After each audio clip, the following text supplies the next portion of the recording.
Bonjour à tous, bienvenue dans cette nouvelle vidéo. Aujourd'hui au programme le kata Teki Shodan avec comme d'habitude le programme que vous retrouvez sur le côté avec les différentes thématiques qui vont être abordées dans cette vidéo. Vous verrez le kata donc de profil, vous le verrez également de face mais plutôt à la fin de la vidéo. Et entre les deux, des détails techniques sur la partie haute du corps et des détails sur la partie basse du corps. Pour rappel, Teki Shodan c'est donc le premier de la famille des Teki qui sont au nombre de 3. Le kata comporte 29 mouvements et c'est un ancien kata qui était parmi les premiers enseignés puisque les Heian sont arrivés après. Dans cette vidéo, je me suis essentiellement concentré sur des points de base du kata. Je ne suis pas rentré dans des détails trop précis ou trop profonds, sinon la vidéo durerait 1 heure et demie minimum. Donc pour faire au plus simple et faire une vidéo suffisamment digeste, j'ai élagué pas mal de choses de manière à en garder que vraiment la base essentielle du départ. Donc prenez ce qui vous intéresse dans ce qui est présenté. C'est une vision personnelle que je vous donne qui est le fruit de mon humble expérience. Donc ce que je vous délivre n'est pas la vérité absolue sur ce kata, heureusement d'ailleurs. Donc prenez ce qu'il y a de bon à prendre et puis progressez pas à pas dans l'amélioration de son exécution. Voilà, donc je vous dis à bientôt pour une prochaine vidéo, en espérant que vous allez toujours aussi bien, voilà, que vous, votre famille et vos proches, tout va bien pour vous. Et puis peut-être à bientôt, puisqu'on approche, je pense, de la fin du confinement.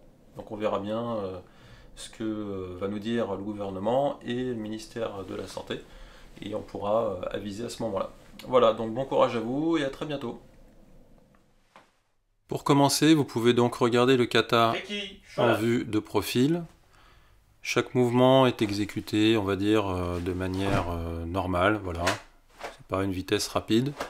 Seulement ça permet de voir l'ensemble des gestes que vous connaissez déjà et pouvoir vous réapproprier visuellement le kata et voir éventuellement des détails que vous pourrez trouver utiles dans, je dirais, votre progression et la recherche des bons gestes. Alors l'exécution elle n'est pas parfaite, hein, sinon ça se saurait. Mais voilà, prenez ce qu'il y a de bon à prendre. Et ensuite le kata avec une exécution un peu plus rapide, un tempo plus dynamique. Teki Shodan.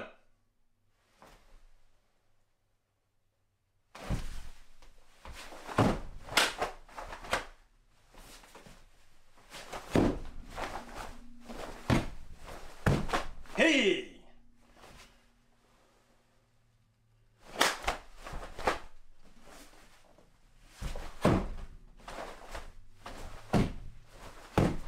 Hey! Voilà, à la fin du kata, il faut essayer de revenir à l'ambucène, c'est-à-dire au même endroit que celui où vous étiez parti. On verra ça tout à l'heure, comment faire. Première partie, la partie haute du corps. Donc ici, on voit le premier mouvement du kata. Le haut du corps se déplace en serrant l'épaule, en même temps que la hanche qui vient vers vous. Tout ça doit être centré, bien au milieu du corps, bien placer les bras, et là, essayez de compresser le haut du corps dans l'épaule, en étant relâché. Ici, même chose, le coude part sur le côté, comme si vous faisiez MP. Donc il faut avoir le bras bien relâché, ça sert à rien d'être raide comme un bout de bois. Bien relâché pour trouver cet effet de mouvement que vous avez dans le coude MP. Et décaler le coude sur le côté. Après, il faut associer les deux. Le tronc plus le coude. Tronc et coude et hanche. Tronc, coude et la hanche en bas. Tronc, coude et la hanche en bas. Ça, on devra le faire dans le même temps lorsqu'on se déplacera, car on démarre en position debout. Voilà, la hanche doit suivre, avec le tronc et le coude, comme présenté ici. Et la hanche repart de l'autre côté une fois que vous posez la technique. Donc même chose, et opposez la hanche à la fin. Tronc, coude, hanche et hanche opposée. Deuxième point ici sur Mae MP Uchi, bien préparer le fait de tourner la hanche. Donc là votre corps va tourner grâce à votre hanche. Et votre coude, lorsque vous allez frapper après avoir ramené votre main, doit effectuer une trajectoire qui monte pour venir frapper sur l'avant. Ne pas monter le coude d'abord en forme de virgule ou le monter tout droit pour frapper en haut. Voilà, il faut vraiment partir du bas et le coude il doit remonter.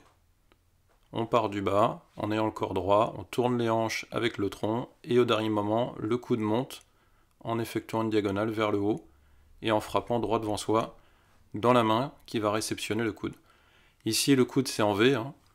On doit frapper avec le coude, pas avec l'avant-bras. Souvent on voit ça. Donc là, non, c'est vraiment, il faut chercher à frapper avec le coude.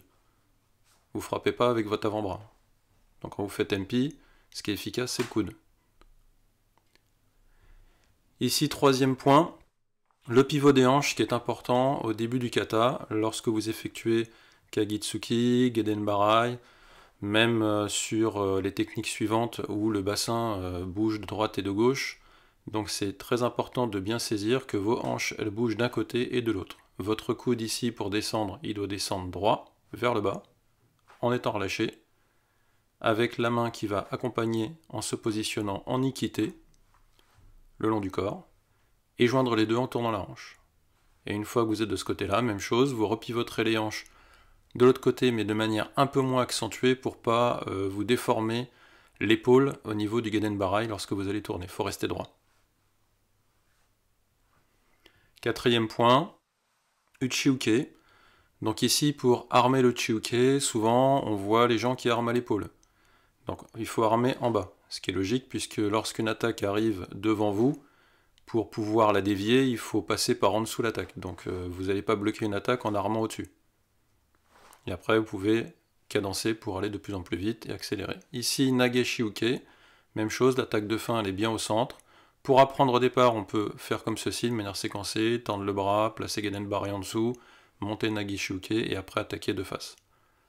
Ensuite, vous pouvez associer les deux en n'oubliant pas de tourner les hanches à chaque fois. Et le placement de la main et du poing correct au niveau du haut du corps. Et après vous enchaînez les deux, il faut chercher le mouvement snappé. Ensuite Moroteuke ici, donc le tronc avec le coude associé tourne dans une direction, ici le poignet tourne à la fin et on ramène le corps. Il faut vraiment fonctionner avec un bloc. Le corps doit fonctionner tout d'un bloc.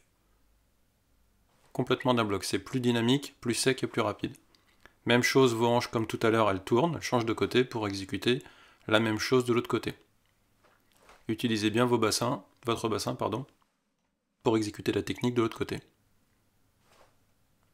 Ensuite ici pour grouper, même chose que tout à l'heure, il faut grouper vers le bas avec le coude qui descend et ramener l'autre bras en Ikité pour préparer Kagitsuki et Yokozuki qu'on va voir juste après.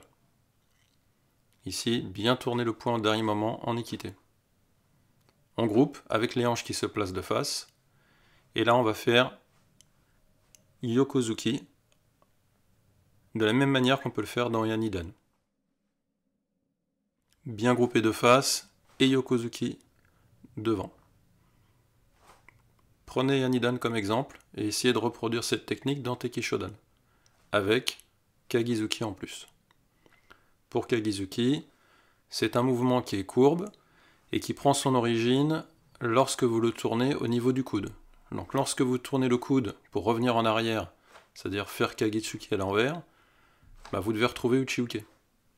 Donc placez votre coude comme si vous aviez Uchiuke, et normalement c'est là que vous pouvez tendre le bras en Kagitsuki. Donc ici, même chose, au niveau de Kagitsuki, vous ne faites pas, j'exagère exprès, mais montez pas le bras en haut. Vous ne faites pas Uchiuke Jodan, vous faites Uchiuke Chudan. Et c'est de par le Uchiuke Chudan que vous trouvez le Kagizuki. Et il y a plus d'efficacité au niveau de l'impact et du corps. Ici, au niveau de Aishuke, relâchez l'avant du bras pour pouvoir relâcher l'épaule ensuite, ce qui vous permet de venir armer avec souplesse et sans force au niveau de la hanche. Au préalable, bien sûr, vous avez ramené la hanche vers l'avant pour pouvoir descendre le bras, armer donc en dessous au niveau de la ceinture, descendre comme tout à l'heure, le coude est Ikité, et ouvrir pour exécuter Aishuke. 1, 2 et 3. Ici, tout droit, avec le coude. Lorsque vous exécutez cette technique, n'oubliez pas que le bras n'est pas complètement tendu. Il est légèrement relâché au niveau du coude. Léger. Et après, vous pouvez exécuter MP. Pour la partie basse, vous retrouverez des choses de la partie haute. Mais on va se concentrer là tout d'abord sur le déplacement de kata. Vous avez un premier déplacement qui est tout petit, le deuxième qui est un peu plus grand, et le troisième qui est tout petit. Ça vous permet de revenir à l'emboucène, au point de départ. Ici pour Nami Hashi, ou Namigashi comme vous voulez, vous avez 4 étapes. La première étape, c'est de pousser la hanche opposée à la jambe qui doit monter, pousser la deuxième hanche, chercher le vide et ramener la jambe. Donc on pousse la jambe, excusez-moi, qui va frapper, on pousse à la cuisse au niveau opposé avec la hanche pour ramener la jambe. Et entre les deux, on cherche le vide. 1, 2, 3, le vide, et 4, on ramène la jambe. Ici, vous pouvez travailler l'ondulation du bassin, en travaillant uniquement sur le point numéro 1 et numéro 2, c'est-à-dire les deux mouvements de hanche. Pousser la hanche d'un côté, pousser la hanche du côté où la jambe va monter, pousser la hanche de l'autre côté et faire des virgules comme ça. Après, bien sûr, il ne faut plus que ça se voit, hein. Sinon ça fait bizarre. Mais ça vous permet de vous entraîner à travailler cette ondulation pour trouver les deux points de repère et après chercher le vide. Deux points de repère, chercher le vide. Deux points de repère, chercher le vide. Et après ramener la jambe. Vous pouvez le travailler comme ceci une fois que vous avez bien capté le mouvement ondulatoire. Et ensuite, après, vous pouvez le faire avec l'exécution de la technique Morote Uke, comme dans le kata.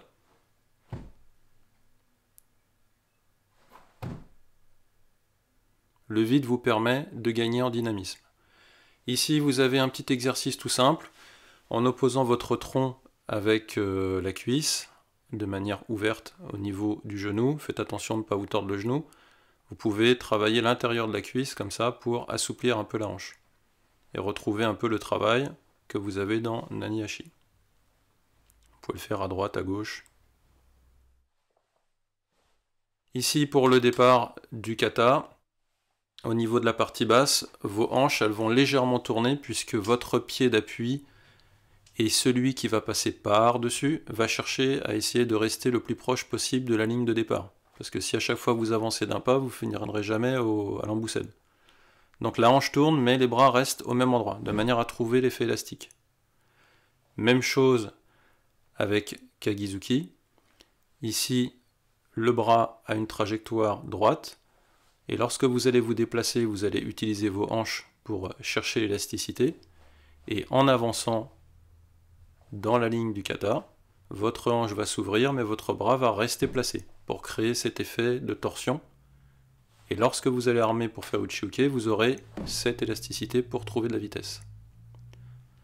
Sur les positions des mains en début de kata, ce sont donc les deux doigts là que vous voyez qui se rejoignent, de manière à effectuer deux lignes droites au niveau des bras qui se croisent.